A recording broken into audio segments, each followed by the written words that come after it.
Kinumpirma ng Office for Transportation Security na nilulok nga ng screening officer ang perang umunay kinuha sa pasahero sa NAIA.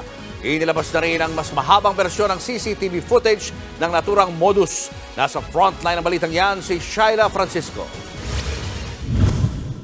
Sa mas mahabang kopya ng CCTV na nakuha ng News 5, kita ang viral na babaeng security screening officer na nakaupo sa sulok na yan sa NAIA Terminal 1. Kaharap niya ang pasaherong Chinese at biglang umalis.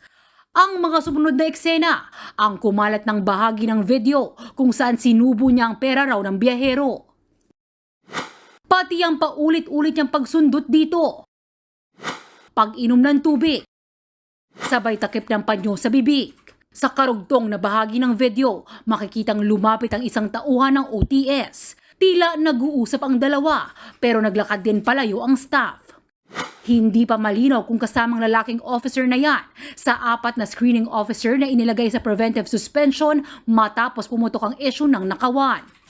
Pero ang tiyak daw ng OTS, nilunok ng babaeng screening officer ang $300 na galing sa pasahero. Posibleng nagawa niya raw ito dahil ramdam niyang mabibisto na siya habang kausap ang Chinese national. Nag-uusap po ay bigla siyang umalis. Kumikot po siya doon sa isang area na akala niya hindi siya nakikita ng video. At doon niya sinubo yung pera. Nakita natin na tinutulak talaga niya hanggang finally na lunok niya.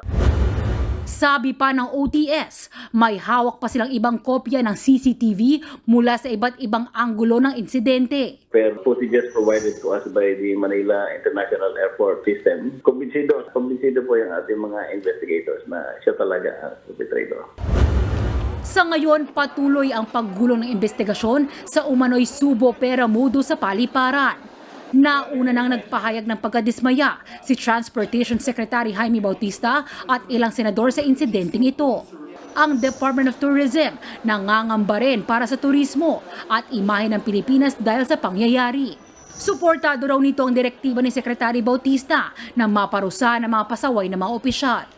Nagbabalita mula sa frontline, Shaila Francisco, News 5.